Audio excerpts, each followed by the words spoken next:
Cleaning up in there. Wipe some compound in there and get rid of some of them fingerprint marks. Alright, I want to look at the motor right quick.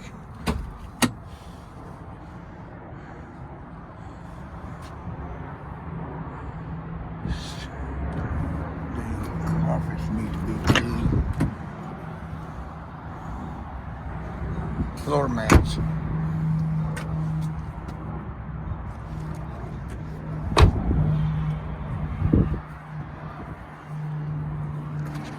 Raise the motor. See how I look under the hood.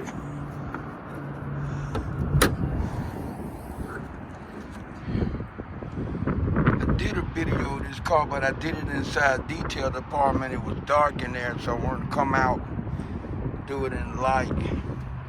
I'm glad I did it in the light because I can see more now than I could see inside of detail. Give me a better idea of how much I'm gonna charge. Things always look better in the light than they do in the dark.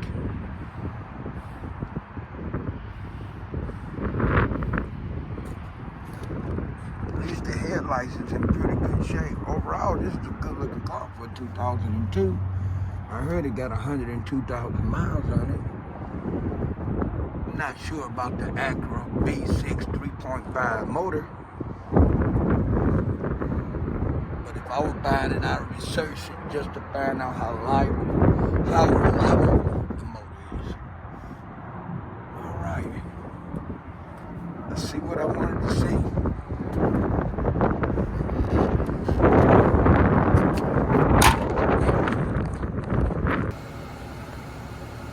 All right, viewers. I think I'm gonna drop this tripod down just a little bit more if I can. Show y'all, well, give y'all a demonstration of me doing the one rim.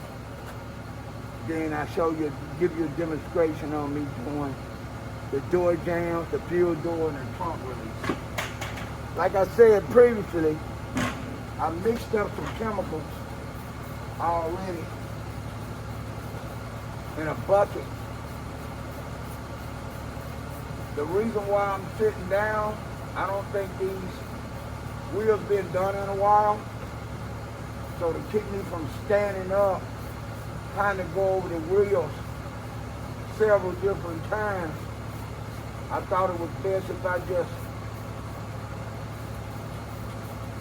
sit down. That way I could use the chemical mix I got, and work on the rim like that.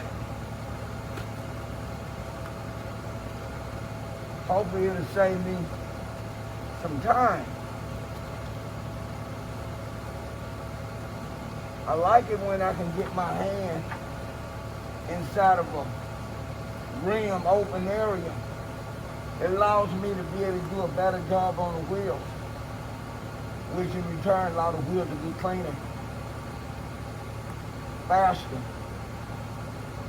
If you have to depend on water and chemical get in the area you can't get or reach because there's no real opening, then you're gonna use more chemical and you still might not get it as clean as you want to get it clean. So I done went into each one of these spokes. I'm going back over it again. Then I'm gonna spray it with some chemical. Again, I'm gonna hit it again. Then I'm gonna go ahead and do the back tire. Then I'm gonna do the front and back passenger door, no, front and back driver door, the fuel tank door, and the trunk lid. And then that video will stop until I get ready to do a clay bar. All right. That's one wheel. Like I said, I'm gonna hit it again with some more acid. Made sure I had 2 bottles of acid, 2 bottles of degreaser already mixed and ready before I went out to stop and mix some. I figured 2 bottles would be enough for me to be able to do what I want to do. Okay, I'm gonna turn this around and let y'all see me spray the door jambs. I'm gonna move it right here and y'all can see me hit the door jam.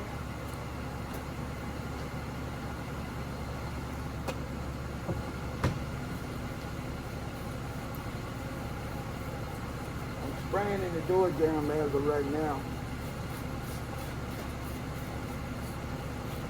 I'm gonna raise the camera up a little bit to allow y'all to see what I'm doing better.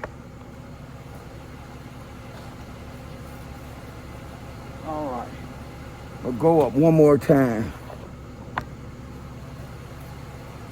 There we go. I need the viewers to see exactly how I'm doing it. Okay, I'm gonna turn this camera around this way. I'm gonna get this door.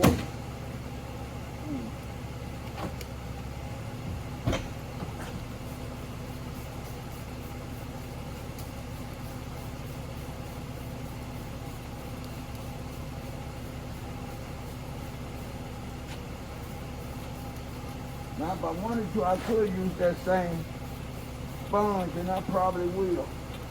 It won't hurt. And wipe the door jambs. I'm not spraying it to the field door. You give them a little brush. Better yet, I use this bug sponge. Get in there.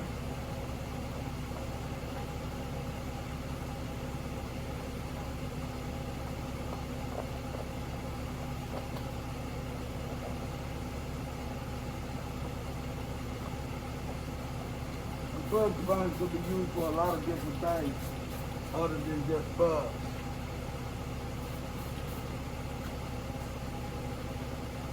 Okay? Trunk jam is pretty nasty.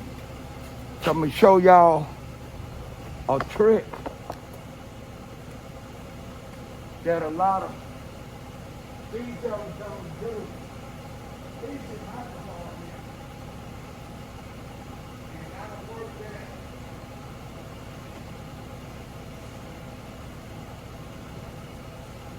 I work with Toyota, Dodge, BMW, Mercedes, Volvo, Audi, Porsche, Nissan, Honda, Chevy.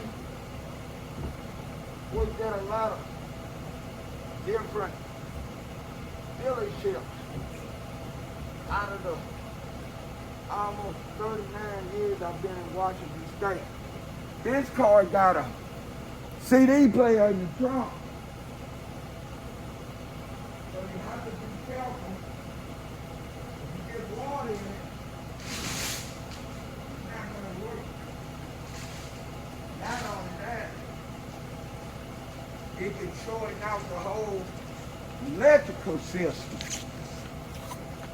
That's why I got this sticky big piece of tape. We use this to cover the floors up after we get through detailing the interior of the car. All right, presto. I got that whole box covered. Get wet, the water's gonna get on the plastic piece that I just installed. That big ass rubber trunk piece installed. I'm doing that to cover up some of the carpet, to keep the carpet from getting real wet. This is all kinds of tricks of the trade that come from longevity. Longevity and doing something for a long time. All this stuff becomes detail brush. All this stuff becomes repetitious. Yeah, repetitious. It's almost like getting up in the morning and putting on your pants. For those who wear pants, it's just a force of habit. A lot of the things I do when they come down to automotive detailing, it's a force of habit. A habit that I've been doing and performing since 1980. Habits like that don't go away that easy. All right. Ready? I got the trunk lid clean. I'm gonna go back in here. You got a rim.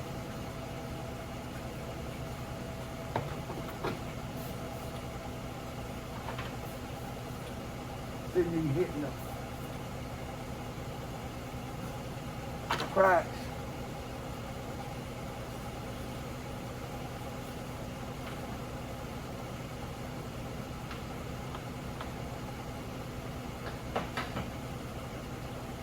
All right, I'm gonna go and do door jam.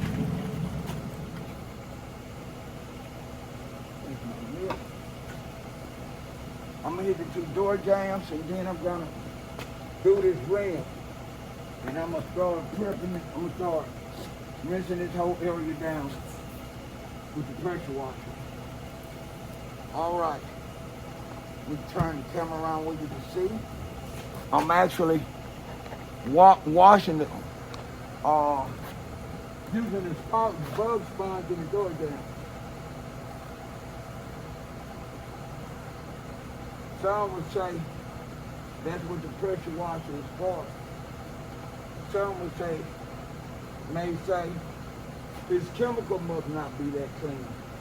I mean, it's not that clean, but that's strong.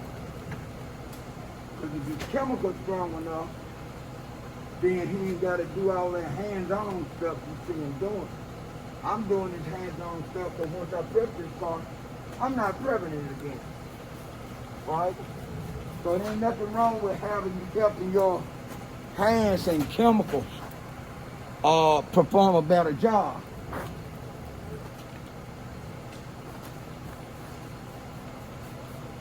And I have no problem putting in the work. That's the case I wouldn't have lasted 44 years. Because I chose to do this. I've had a couple people that don't really know me like that was whining about their job, how much they dislike what they do for a living, and saying, EJ, you've been doing this detail stuff for a long time. You gotta hate what you're doing. By now, you got me mixed up. I don't hate anything. No way in the world I'm going to work here today and make myself miserable. Life too short for that. I enjoy doing what I'm doing. That's why I lasted this long. Enjoying what I do. I had to learn how to be safe because I didn't know how to be safe when I first got into this field. And God blessed me with my health and strength, and I stayed with it. Now, if you ask me, what did I saw myself being in the automotive detailing trade this long? No. I'll tell anybody no. I did not. Started off learning how to keep my bicycle clean, my first bicycle, and from my bicycle to my car, I just wanted to keep it clean. I didn't want to pay nobody to clean it. And when I bought my first bicycle, I wanted to have a clean bike in the community. Not only did I have a clean bike in the community, I had a clean bike, the cleanest bike that any community I went in. I had older teenagers tell me, man, you ride on that bike like it's a motorcycle. I said, my man, it feels like a motorcycle. But it don't need gas. It got horsepower by me. And see, a lot of people didn't know about the rally chopper bicycle that came from where that was, what you call it, exported from England, Raleigh, England, and Swin bicycle companies in the United States started carrying the Raleigh Swin bicycle. Okay, the model of bike I got, some people had the Stingray bike that looked similar to a chopper, but I had the chopper. My bike had chopper written on it. It didn't have Stingray written on it. You had to know where to look just to find the rally on it. But you didn't have to look hard because the letter chopper was written in dark letters. Man, look at that. Steam coming from the motor, running and drying the water off, the moisture. All right, I've done enough of that to where I can start rinsing the door jams and stuff out. I'm gonna give you all the demonstration. Then I'm gonna stop the video.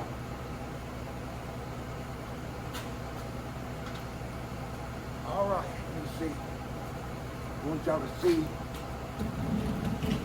So I'm gonna let y'all see me doing the front tire first.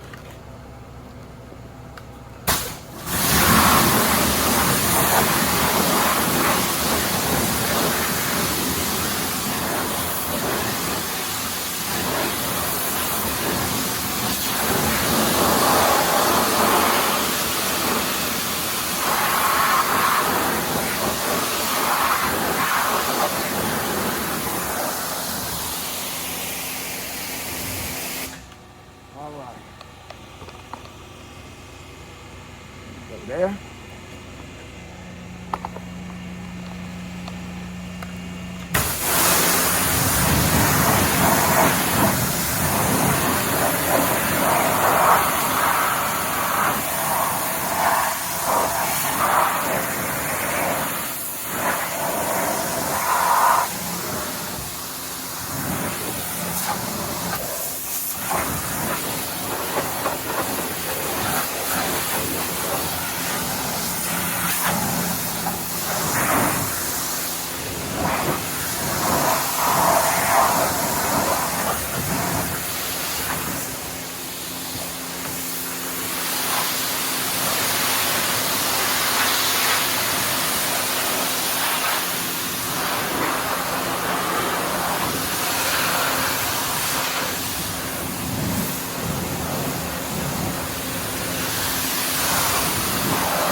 Alright. I'll move this around, let y'all see me do the fuel door and the trunk.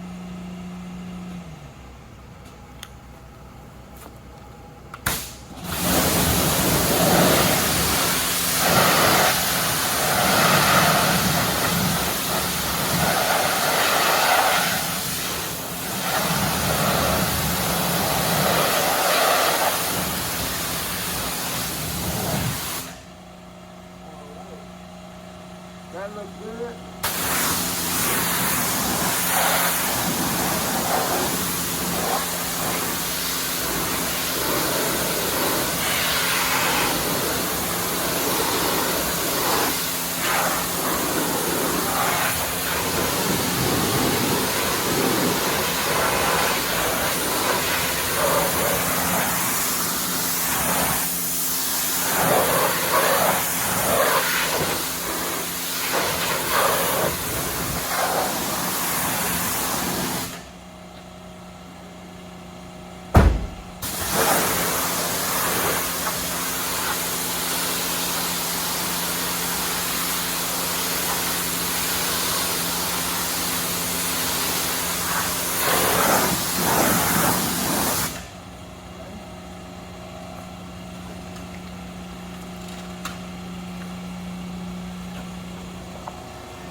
Once I finish prepping this car, I'll give y'all an example on how I wash the hood, then I give it an acid bath and I clay bar, let y'all see that. And then the rest you'll see when I get through.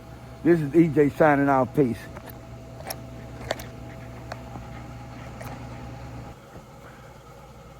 All right, viewers.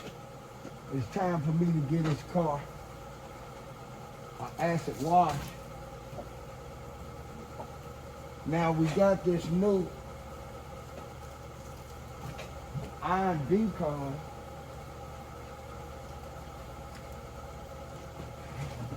Right here is ideal for new cars, newer cars that are safe. But what I've learned using it, and it come already pre-mixed, and so I don't know what the ratio is, but it's been a couple of times I used it. I don't know if I left it on the vehicle long enough or it just ain't strong enough. I don't know which one it is, but the car still had water spots on it, even new cars.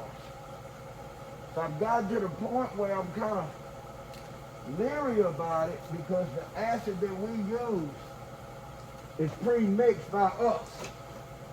And I know it's strong enough to where if I do an acid wash on the car and the water spots don't come out, now I can understand water spots being on the front and back windshield, the doors, being 2-door or 4-door, even,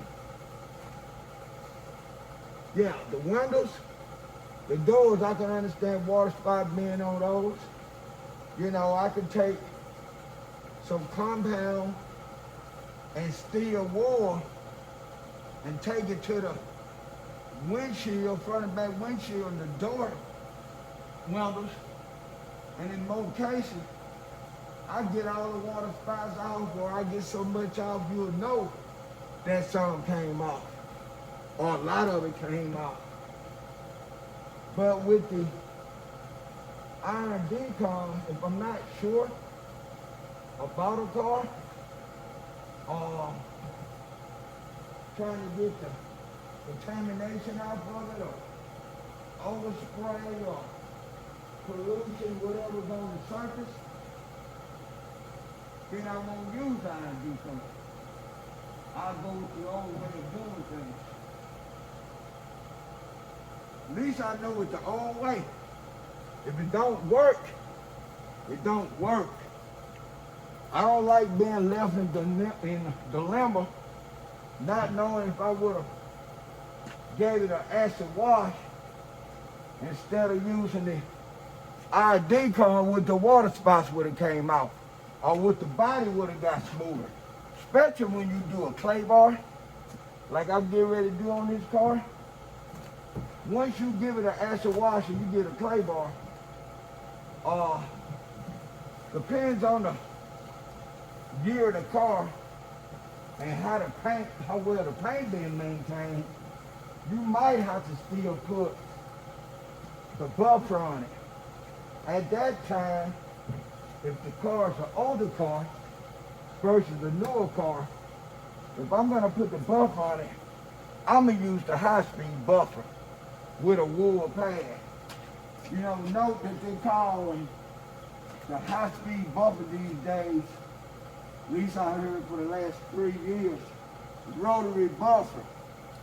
Maybe it is move, maybe it does move like a rotary, right? But back when I started buffing cars in 1979, before I even got my first job as an automotive detailer, we didn't call it no rotary buffer. We didn't try to put a label or distinguish it from all the new buffers coming out. We call it the high-speed buffer.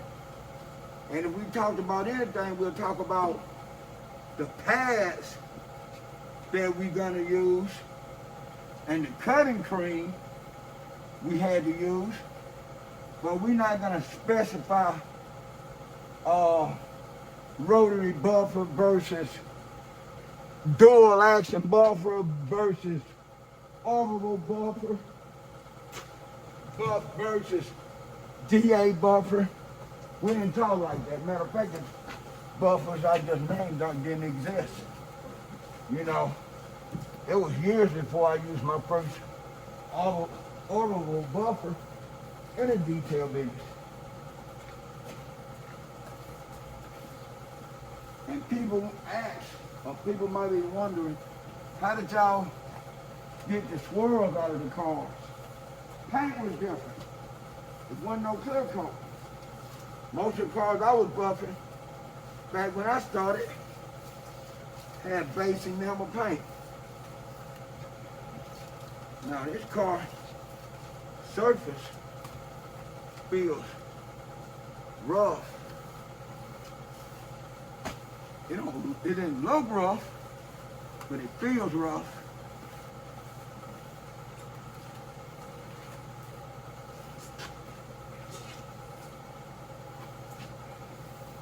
You can tell a lot about a paint by how it feels. Especially when you're using a clay bar on it. The car has some form of wax on it, but they beat it up. And repellents on the exterior, which means that somebody had waxed it, more likely they had busted. I'm gonna stop recording and I'll show y'all when I get complete. I shine the tires, I rinse it off, wipe it down, shine the tires, and then I'll show you the motor, let you look at the rims and tires and the door jambs, and then the exterior of the body. This is EJ signing out. Peace.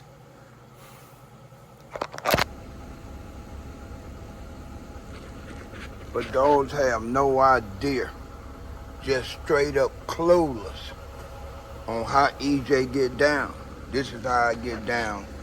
I wanted to make sure I didn't get his DVD player, CD player, loaded with water. You see what I did? I covered the whole player up with plastic. I'm talking about that sticky plastic we use to go on the floors of the cars after we do an interior detail. It acts as a flow mat. It sticks to the existing carpet. So if you got dirty feet, when you get in and out of that car that we detail, this is for the customers that driving the car, the salesmen, or not an employee. We got that sticky plastic down. That way we protecting the carpet from getting dirty again right away. And it acts as flow mats until the customer could get themselves some flow mats. Okay, I think I'm out. Yeah, I was holding this camera wrong. And this rubber mat in here catches all the water when I do a prep job in the trunk to keep from getting the trunk all wet. A lot of the BMWs got electrical parts in the area where the spare tire go. It threw me for a loop when I first started working here about 6 years ago. I was about to prep a car and I started taking stuff out of the trunk, and when I pulled up the trunk cover, I seen a box with wires plugged into it. I knew right then I had to be careful on what BMWs, matter of fact on all of them, to make sure they didn't have that electrical box inside of it before I pressure wash the trunk lid. This is the trunk lid, this whole area right here.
For those that think I buffed this car, I did not. I just prepped it, gave it an acid wash and a clay bar. I'm gonna sit down and show you how those rims came out. I'm gonna sit down on my roll around chair. I'm just showing you those door jams. I need to show you the fuel door too. One minute.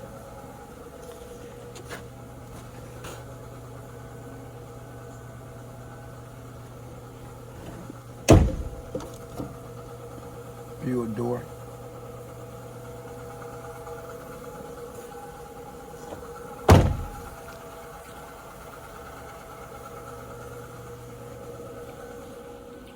Made sure I protected that. I still got the plastic right there over the CD player. Made sure I didn't get no water on it when I was prepping the CDs. The trunk lid jam.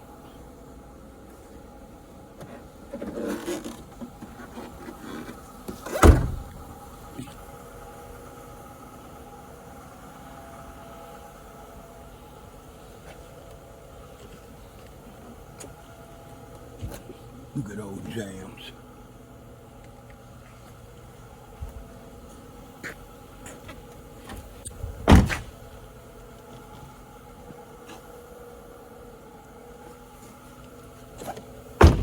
All right, I'm gonna sit around, scoot around on my chair right quick. Let you see close up. Look at the rims.